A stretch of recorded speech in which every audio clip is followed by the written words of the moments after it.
presentation changed slightly. I made it a little bit shorter. It's now assessing intra-group cultural cohesion among the Latino communities in Miami.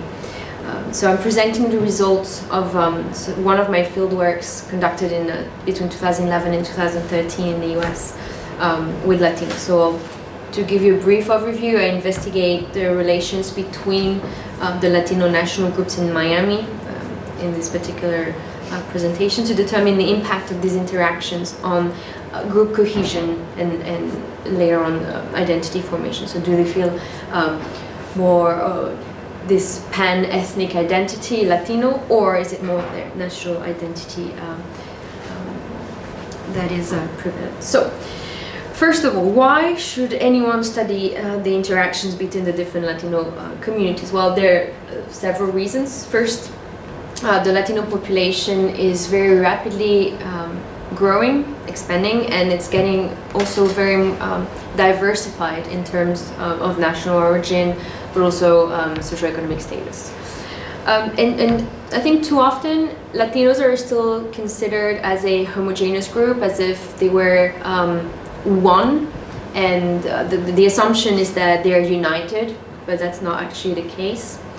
The cultural differences, I think, between the different Latino groups are important to understand group cohesion, to understand alliance formation, because in turn that will lead to different outcomes. So for example, cultural cohesion leads to or fosters socially desirable outcomes, such as, for example, collective action, social, and it also correlates with social mobility, and so on. So it's important to understand the mechanisms at play here in the interaction between the different Latino communities. So my research questions, first, how do the different Latino communities interact with each other, and how does it affect group cohesion and so group cohesion and also their feeling of belonging to one community? So do they embrace this pan-ethnic identity, or do they keep their national identity? Comparing Latino national groups. So there are actually few studies that explore the relations between the different Latino groups. Traditionally, they would stress the socioeconomic differences between, for example, Mexicans that are usually at the lower at the lower end of the scale. They emphasize also the racialization of some groups, for example, the Puerto Ricans. And on the other hand, studies have emphasized the swift socioeconomic assimilation of other groups, for example, the Colombians or even the Cubans in the United States. So there are other works that also look at the interactions, but they only do so within one national group. So for example, they will look at generational change within the Latino communities, or stress the tensions between native-born Latinos and immigrants, for example, Mexicans. So these studies are very important, and they provide a better understanding of the different Latino communities, but they don't really expand to other national groups, and they don't really determine the impact of these interactions between the different groups on group cohesion. So there are actually very few that started doing that. So these are the main ones. So the Helen Merrill in her book New Destination Dreaming. So she looks at rural areas, and she addresses how Latinos relate to each other. So she looks at the context of their workplace, how Latinos interact, and she finds that South Americans and Puerto Ricans are more likely to be in higher managerial positions in comparison to, for example, Mexican immigrants. The second book, De Genova and Ramosaya, so they discuss the divisions that exist between Mexicans and Puerto Ricans in Chicago. And they showed that there are very deep cultural divisions between these groups, between Mexicans and Puerto Ricans. But they focus again on Chicago, and they look only at these two groups. And finally, the work of Aranda in their book Making a Life in Multi-Ethnic Miami. This book was particularly interesting because they focused on Miami, and they find that Latinos in the city, they tend to look down on Central Americans, who tend to be at the bottom of the hierarchy, and these perceptions are expressed using, for example, language, and they suggest that that this hierarchy is based on stereotypes. Based on social class differences and so on. So I use these works and I build on them to try and to go beyond the traditional division that have been put forward, and also to try to bring more nuance, to add other groups as well to the discussion. So I look at all the different Latino groups in Miami, and to give you a general idea. We'll talk about it in a few minutes, but I find mainly cultural differences and the sort of the division between Latinos from the Caribbean and Latinos from Latin America, excluding the Caribbean. So we'll look at that in a second, but it's basically not just Central Americans that are at the bottom. It's a little bit more complex. So data and method. So I collected the data, as I said earlier, between 2010 and 11 really. In 2013, it was part of a larger project on immigrant assimilation, and I conducted over 240 interviews, semi-structured interviews with Latino immigrants in different cities, and today I'm only presenting the results for Miami. So if you have any questions about the method, we can talk about it after. So to give you a brief overview of the population in Miami, the Latino population in Miami. So in green you see the Cuban population, which is over 50% of the Latino population in Miami. So it's not 50% of the total population, but it's 50% over 50% of the Latino population. So they are the vast majority of Latinos in Miami. So the second largest group is the Colombians, but the Colombians, if you look, they are not even 10% of the population. Actually, they are now. That was 2010. Now they are more than 10%. But there's a very big difference between the proportion of Cubans and the second group, the Colombians. So they're still the Cubans are still the majority. And then we have immigrants from Nicaragua. We have Puerto Ricans, we have Dominicans, Hondurans, Mexicans, and others. So to show you that there is a large Cuban population in Miami, but you probably knew that already. Briefly, to go over the different findings, this is the structure. First of all, I'd like to talk about secondary marginalization and the boundary work theory. The second of my findings is the prevalence of stereotypes and stigmatization, so especially between Caribbean Latinos versus non-Caribbean. And finally, the hierarchy based on the legal status. So we'll go through each of them one by one. So there is an assumption that there is solidarity, at least to a certain extent, among Latinos, because they're considered, especially in the US, as a whole group. It's basically Latinos versus others. And as a minority, they can benefit from certain privileges by using their minority status, for example, affirmative action. But in Miami in particular, there is this really strong assumption that Latinos are welcome in this sort of enclave, and that they help each other against others, Anglos, African Americans, and so on. So this, for example, can be found in the book by Stepik and all. This land is our land. This is what they've put forward.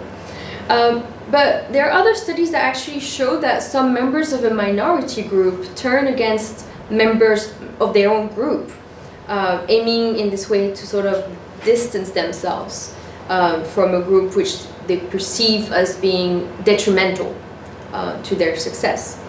This hasn't actually been showed for Latinos, but I'm using the work of Kathy Cohen in Boundaries of Blackness. So in her book, she uses the concept of secondary marginalization, and she applies it to African Americans. And she shows that there are issues such as class, gender, sexuality, and they challenge accepted ideas of who belongs to a community.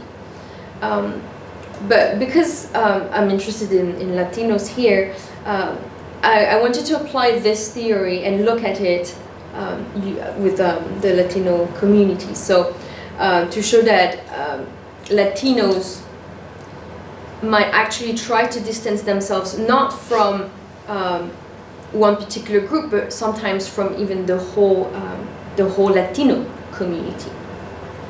So analysis of the interviews revealed quite a few interesting things, and one of them is that Latino respondents, a vast majority experience discrimination from other Latinos.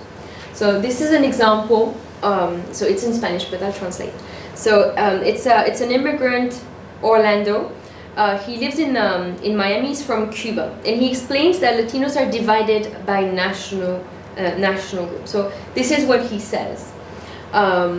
I think that the Latino community, well, it's not united. There are other communities, for example, some countries that are united, but I don't think that the Latino community is really united. So creo que la comunidad latina sea muy unida. He thinks that Latinos exploit other Latinos. They discriminate against other Latinos because, and this is important, they think they are superior because of their socioeconomic positions. And he uses the word indio. He says, at the bottom here, he says, a veces los mismos cubanos le llaman indio, así como nivel bajo a lo demás. So the term indio is a negative term that is used to describe people of indigenous background or descent in Latin America. And here he uses this to sort of draw a line between them and us. So there's a line between los indios, he's part of that group, and so that's people of a darker skin complexion, and so on. And on the other side you have whiter Latinos who seem to be at the top of the hierarchy due to their phenotype. So it's the bottom and the top. So it really shows a distinction, and the term that he uses, indio, is very telling. So discrimination among the different Latino groups really sets the stage for interactions that are based on mistrust, and in which the most basic form of support is rarely found outside of the immediate circle, so family, close friends, and so on. And in Miami, at least, Latinos appear to be cognizant of this limited support that can be found. So they also appear to know that socioeconomic status and skin color play a very important role in the lack of cohesion that they experience.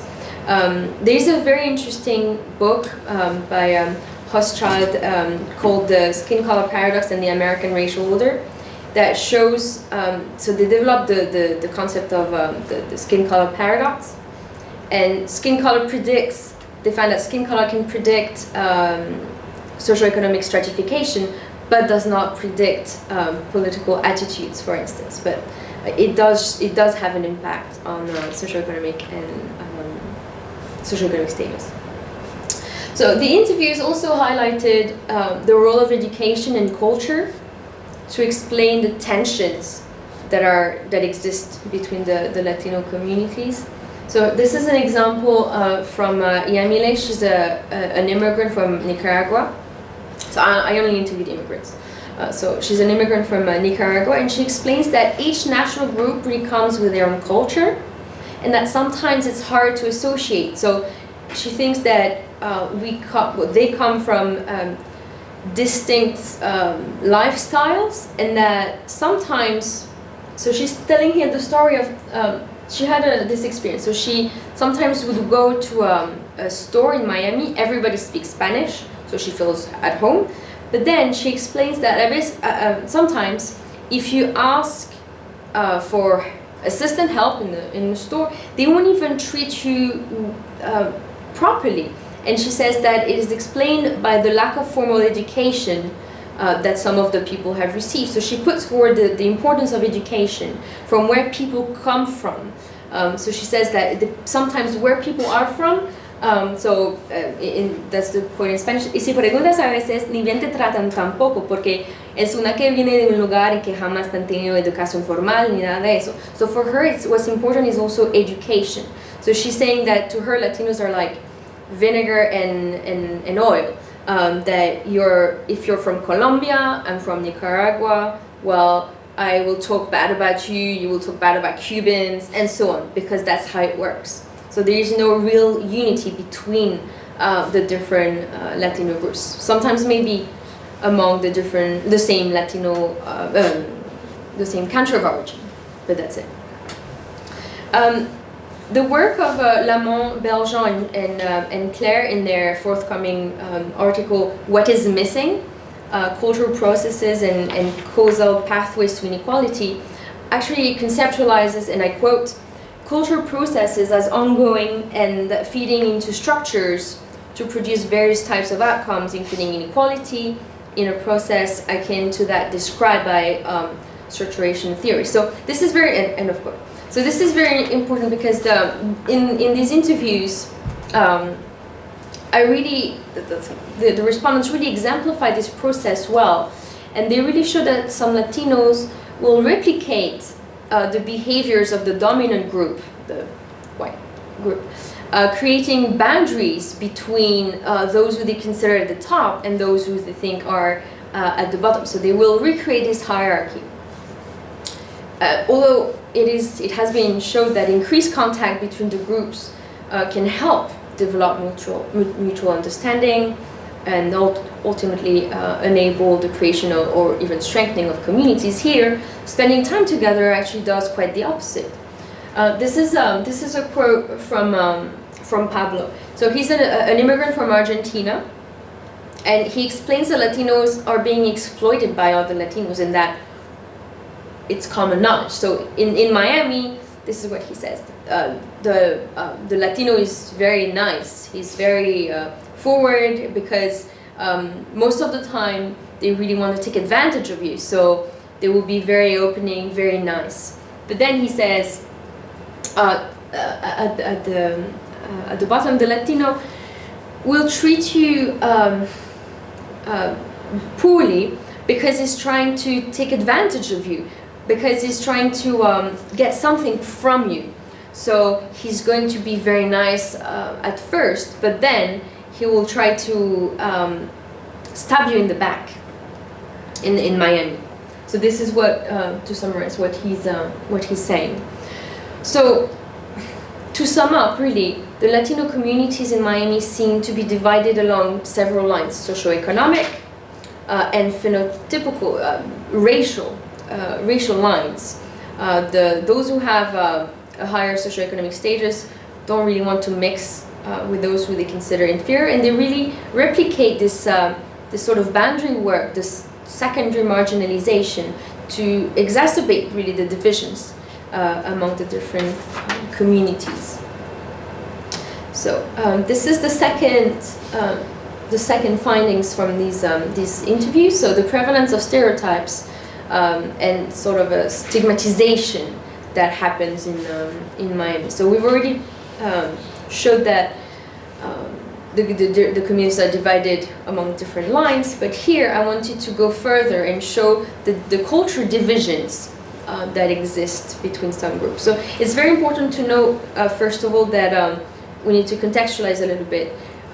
So among the different Latino groups, Puerto Ricans, Cubans have a very different, very special status. Puerto Ricans are U.S. citizens, so they can move freely back and forth between the U.S. and the island, and they can also enjoy the benefits of being American, so they can enjoy social benefits and so on. Cuban immigrants were granted a special status, and currently with the wet foot, dry foot policy, those who can make it to the shore can stay in the United States. They can then become eventually U.S. citizens and be fully part of the become citizens.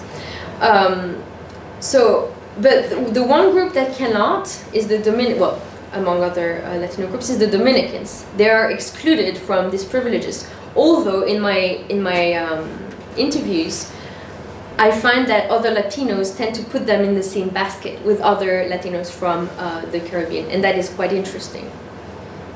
So overall, Latinos from Latin America, excluding the Caribbean, try to dissociate from Latinos from the Caribbean, and that is one of the major findings here, because they consider them to be overall to have lower moral values. They are perceived as individuals who tend to abuse the safety net that was put in place, and really not just use but abuse of the benefits. So this is a quote from Diego. He's a Colombian immigrant in Miami, and he explains that Latinos from Latin America, they don't want to associate with them because of these cultural differences. So this is what he says. That's in English, so I can read it. For example, some of us Colombians will do it. By it means abuse the system, social services. But most of us won't. But the Puerto Ricans and the Dominicans, listen, when I got here, I saw a pregnant woman and another woman who was saying to her, "Whoa, you're pregnant again." Yes, to get welfare. That's what keeps us alive. I have 3 others, and with that one, it will make it 4. So you see the difference in mentality? We, Colombians, we're not like that. I'm not saying that all Colombians are not like that, but there's a big difference. We are a bit more reserved, more respectful, not like the Dominicans and Puerto Ricans. The Salvadorans are more like us, quieter, but like I told you, today we can't say that all Salvadorans and Colombians live that way.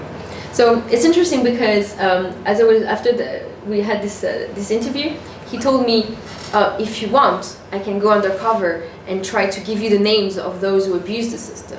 So obviously it's not my job, but he was really angry with these people who really try to not just use but abuse the system. So these cultural or perceived cultural differences sort of create a moral hierarchy between the different groups, and it deepens the divisions between particularly Latinos from the Caribbean and Latino from Latin America, excluding the Caribbean.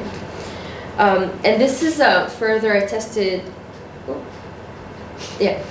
So Maria, an immigrant from Venezuela in Miami, reinforces this. She says that she thinks that Cubans in particular, now that I know them, and this part is important, now that I know them, because it really shows that the stereotype is not from before coming to Miami, before migrating, the perception that she had of Cubans before she moved to the U.S., but now that she knows them, now that she has lived among them, and that she has experienced, she has had these interactions with Cubans, she says that they misuse it, and she talks about government benefits. Because there are some who I know work on the side, and they say, but why do you pay so much tax? And she says, but that's what I have to do, that's the right thing, I owe it to the government, so I cannot keep it. I don't like that mentality. So they were trying to tell her, why do you have to pay taxes? Why do you declare your work? And she was saying that, well, she's not rich, but she still wanted to contribute. And she doesn't like the mentality of those, particularly according to her, the Cubans who try to cheat the system. So to non-Caribbean Latinos, Puerto Ricans, Dominicans, and Cubans, it seems that they share the same distinct moral values in comparison to the rest of the Latino communities, and this is really one aspect that drives that increases the differences and divisions between the different communities. And finally, the last quote for this particular point is from Denia. She's an immigrant from Honduras, and she complains about Caribbean Latinos who get access to social services when she thinks that others deserve it more. So to her, so it's in Spanish. So she says that she has seen people use disability benefits when in fact they were healthier than she was. And she's saying that in particular Cubans abuse of plans like Plan Ocho. So Section 8 is free housing, because they work on the side and they live very well. And if they just hurt their finger, then that's it. They will get disability. So she's saying that here there's a sense of deserving. Who is a deserving immigrant? Who should be accessing those services, those benefits? So she could apply because she, by the time I interviewed her, she had become a citizen. But she decided that she was healthy and she could work. So she refused to use social services. So there's something that we need to keep in mind, that in Cuba, the government plays a really big part in providing pretty much everything. So healthcare and so on. So this might be one reason why Cubans seem to be using social services more liberally. But still, it does not account for the fact that, for example, Dominicans are considered with other Latinos from the Caribbean and put in the same basket. So, the third and final part of my presentation is about the role of the legal status. So, the different cultural values and the stereotypes that we've evidenced are translated into various outcomes that have a direct impact on immigrants' experiences in their daily lives.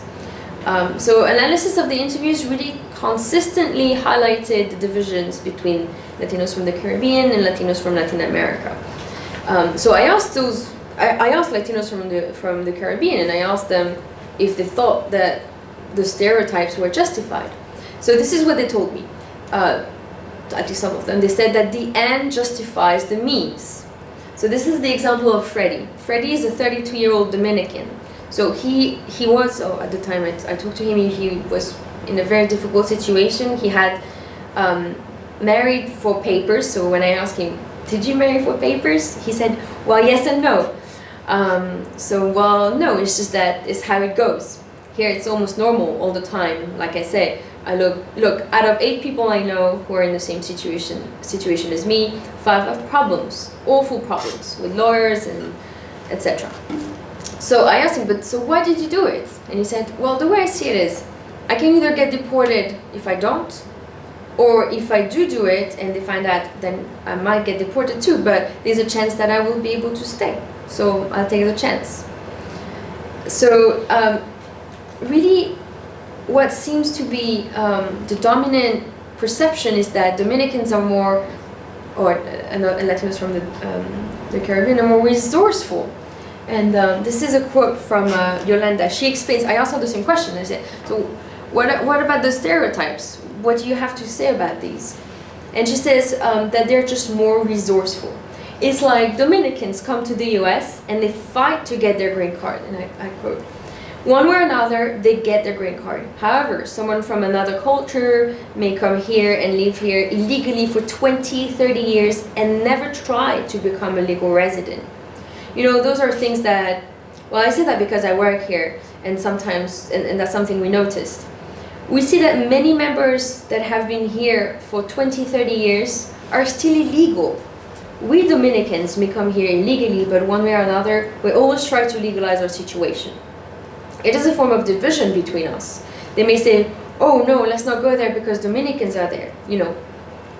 So basically to her, it seemed that being illegal was worse than anything else. So she would rather sort out her situation and become legal, even if she has to do it through legal means.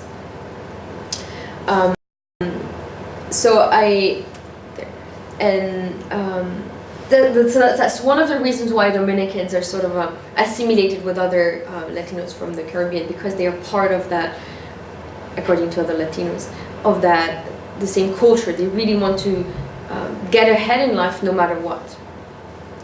And another factor that seems to be hindering the solidarity between the different Latino groups are also due to the special treatment that some of them receive. Cubans and Puerto Ricans, as we mentioned, are granted privileges. and other Latinos from other national groups really resent them. This is a quote from Sonia. She's from Guatemala. She's an immigrant in Miami, and this is what she says. Here, especially the Cubans, they get everything. From the moment they arrive, they get jobs right away, while us, we don't even know where to look. When they arrive, they get the whole package. They get the nationality, they get the benefits. How is that fair? So they don't really get the nationality right away, but that's the perception, that they are given everything on a silver plate, and that she has to fight to get a job, she has to fight to get pretty much everything. So they find it very unfair that some groups were granted privileges based on legislation that is really out of date. And finally, the last quote is from Arieta. She's a Mexican immigrant, and to her, Cubans, Puerto Ricans, Dominicans, all the same. Because of their status, their special status, at least for Cubans and Puerto Ricans, they have access to some resources and social services that most Latinos cannot get. And she says that because they have access to more things, she thinks they are, at least that's her perception, that they abuse the system. So to her, those who abuse it the most are those who need it the least. She says, for example, I realized that I heard a lot that in New York it's very easy to get food stamps, and that sometimes people say, "Oh, I have a food stamp for $500. If I give you for, I can give it to you for $400. Do you want it?" So that they get cash. So they use it. They buy other things that they're not supposed to with the food stamp.